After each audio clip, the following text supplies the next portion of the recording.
안녕하세요. 오늘도 사연살롱을 찾아주셔서 감사합니다. 얼마 전 출산을 한 20대 여성이에요. 요즘 어지간해선 AS 안 되는 게 없죠. 교환은 물론 환불도 다 되고요. 근데 세상이 변해도 교환 환불은커녕 AS조차 안 되는 게 있어요. 바로 배우자죠. 이건 뭐 살아보고 결혼할 수도 없고 살다가 하자를 발견하면 이것처럼 낭패가 없다니까요. 지금 저처럼 말이에요. 남편과 저는 클럽에서 만났어요. 여러분도 다 아시는 바로 그 나이트클럽이요. 나이트에서 만나 사귄다고 하면 다들 제정신이냐고 해요. 그런 데서 만난 사람이 오죽하겠냐고요. 근데 나이트클럽에 다닌다고 해서 다 사생활이 문란한 건 아니잖아요. 예를 들면 진짜 춤이 좋아서 나이트클럽에 다니는 사람도 있으니까요. 저랑 남편처럼요. 저는 어려서부터 춤추는 걸 너무 좋아했어요. 그래서 성인이 되고는 나이트클럽에 자주 다녔고요. 방학 때는 거의 죽순이 생활을 했죠. 그 덕에 거기서 알게 된 인맥으로 유명 가수 백댄서 생활을 하기도 했고요. 하지만 그 일을 오래 하지는 않았어요.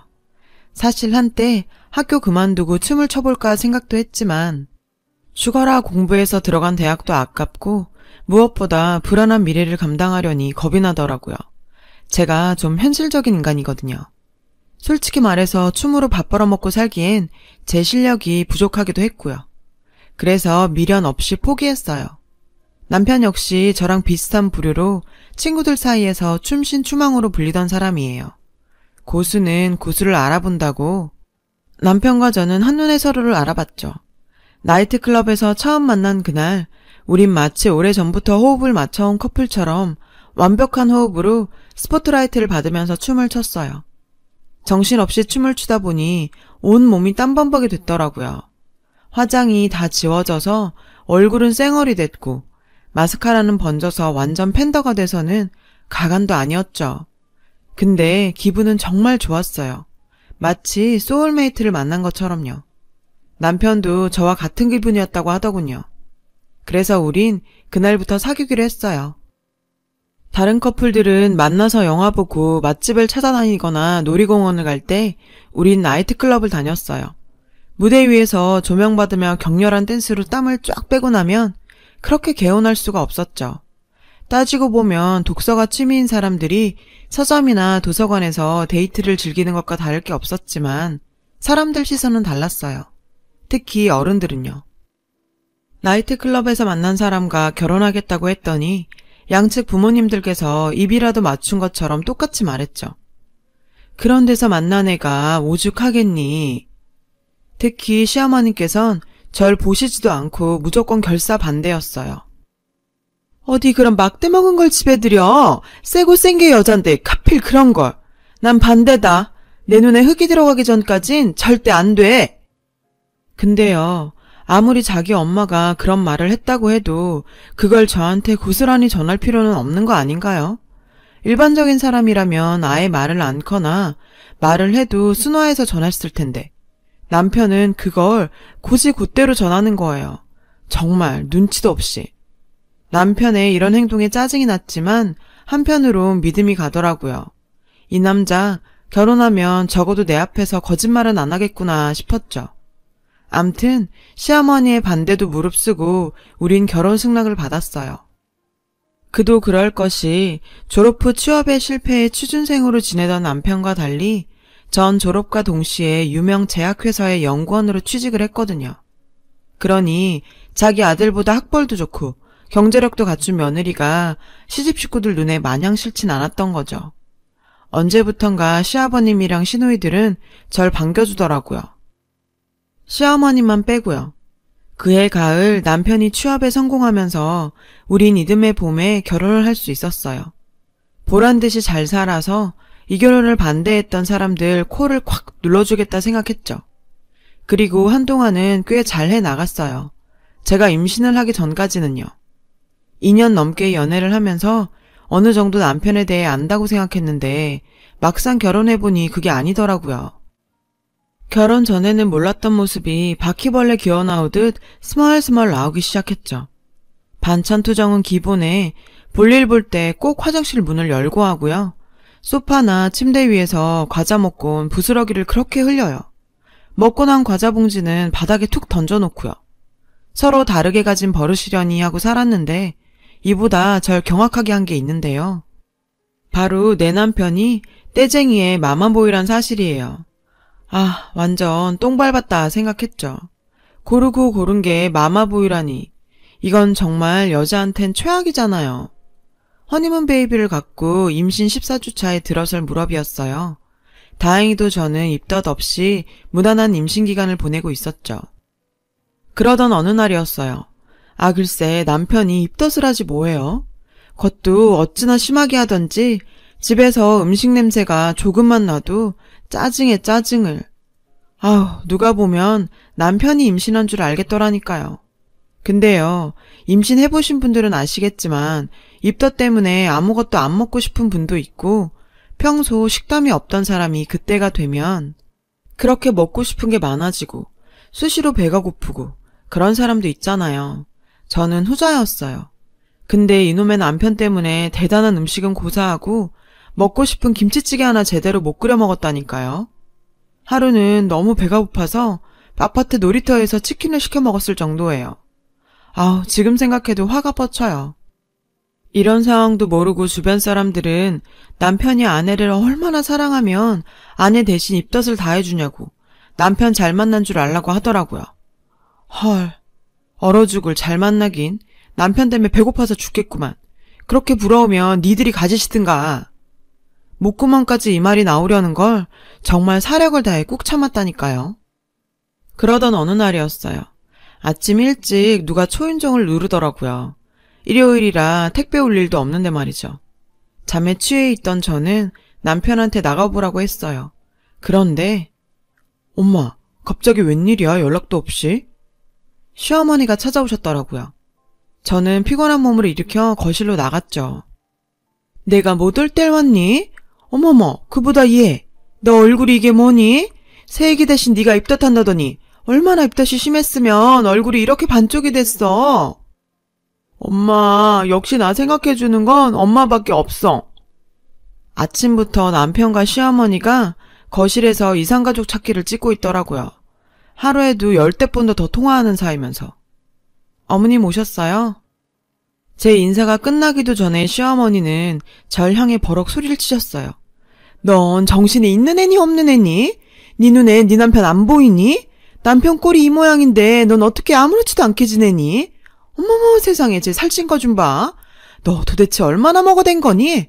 아우 엉덩이에 띠룩띠룩 살 붙은 거 봐. 지 남편은 지 대신 입덧하느라 피골이 성접했는데 넌 먹을 게 입으로 들어가니? 아우 불쌍한 내 새끼.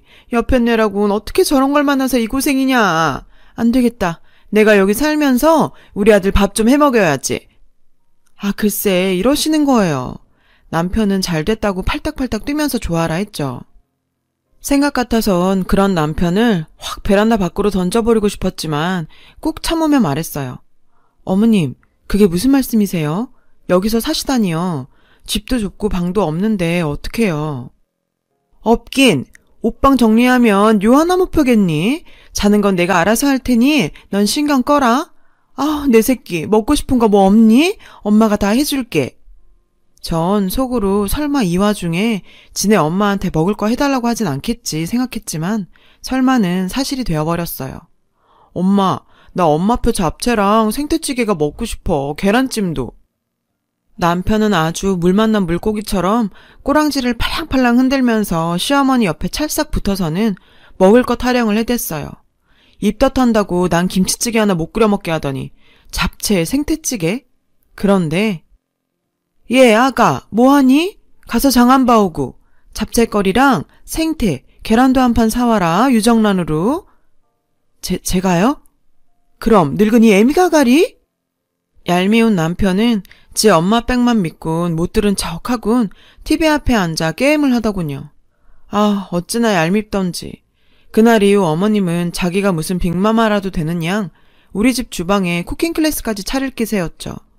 냉장고엔 음식 재료들로 가득했고 아침 저녁으로 식탁 위엔 산의 진미가 올라왔어요. 하지만 어디까지나 어머님 음식은 자기 아들을 위한 음식이었죠. 그저 그거 몇 점 집어먹으려면 눈치는 또 얼마나 봐야 하는지. 나중엔 아예 어머님 반찬엔 손도 안 댔어요. 게다가 그렇게 거한 상차림 뒤에는 어마어마한 설거지가 남기 마련이잖아요. 그건 어디까지나 임산부인 제 몫이었고요.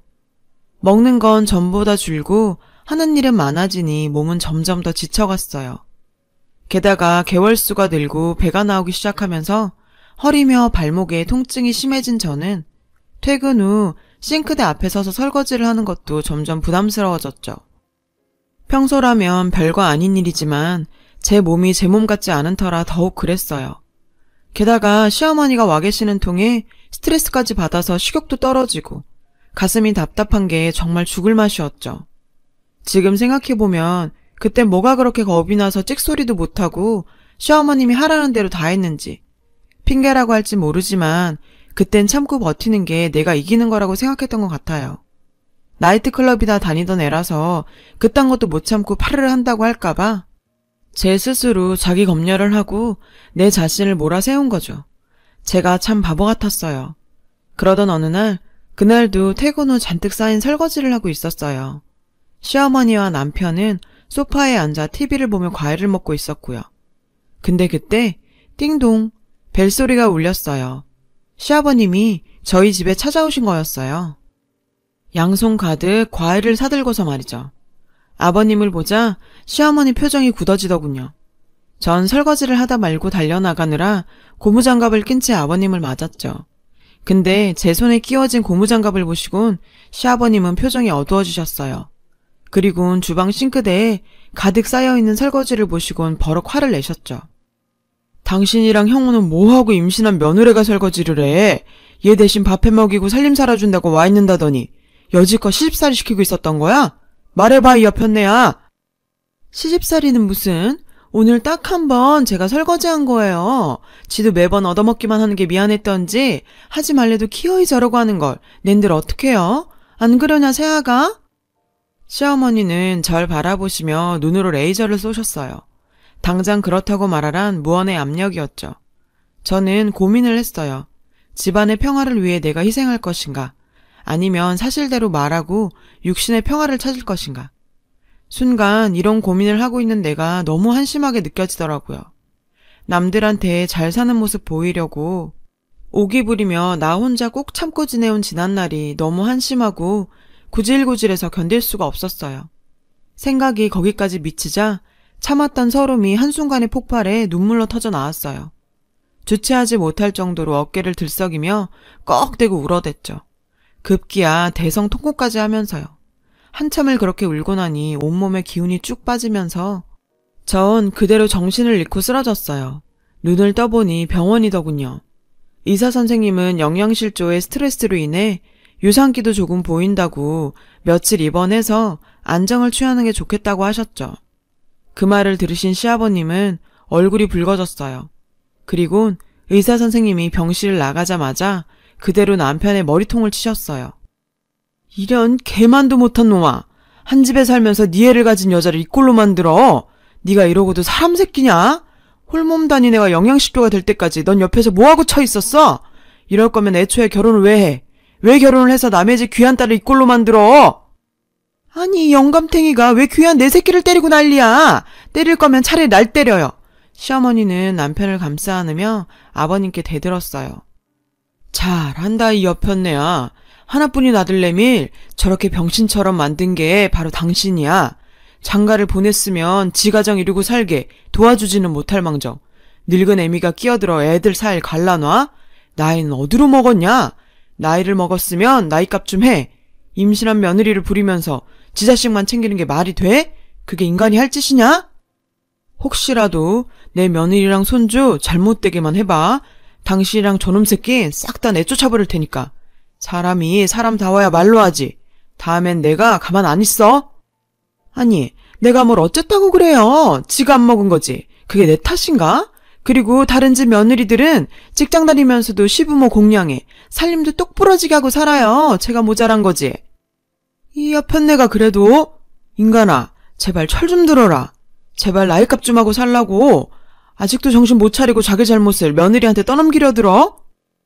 그리고 너 당장 집으로 들어와. 새아기 출산할 때까지 너도 당신도 새아기 앞에 얼씬도 하지 마. 그랬단 봐. 나 죽고 유산은 한 푼도 못 받을 줄 알아. 아버님 덕분에 그동안 쌓였던 채증이 한순간에 훅 내려가는 것 같았어요. 며느리 사랑은 시아버님이라더니 그 말이 이렇게 찰떡일 줄이야.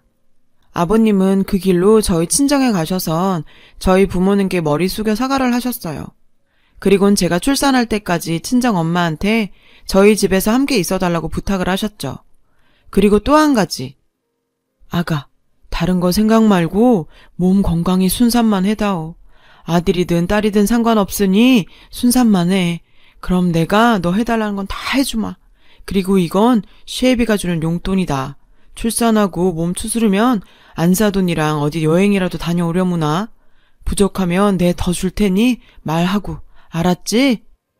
그리고 네 시애미가 이상한 짓 하거든 언제든 나한테 말하려무나. 알았지 아가? 비록 철없는 남편과 시어머니 때문에 힘든 시간은 있었지만 시아버님 덕분에 전 얼마 뒤 순산을 할 수 있었어요. 근데 낳아보니 내 아이가 시아버님 판박인 거 있죠.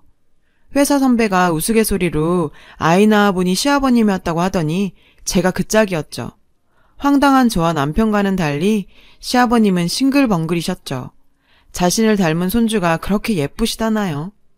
덕분에 전 시아버님의 사랑을 듬뿍 받으며 어깨에 힘 좀 주고 살게 됐고요. 참, 그 철딱선이 없는 마마보이 남편은 어떻게 됐냐고요? 인간은 교육의 산물이라는 말처럼 AS는 안 되지만 재교육을 통해 쓰임을 늘려가고 있는 중이에요. 얼마나 쓸만하게 될지는 모르겠지만 안 하는 것보다는 낫지 않겠어요? 저도 아버님 생각해서 더 잘하면서 살아야겠어요. 아빠 같은 우리 시아버지 고맙습니다. 두서없는 제 사연 들어주셔서 감사드려요. 여러분, 사연 댓글에 응원과 현명한 조언 부탁드려요. 좋아요와 구독은 저에게 큰 힘이 됩니다. 오늘도 좋은 일 가득하세요.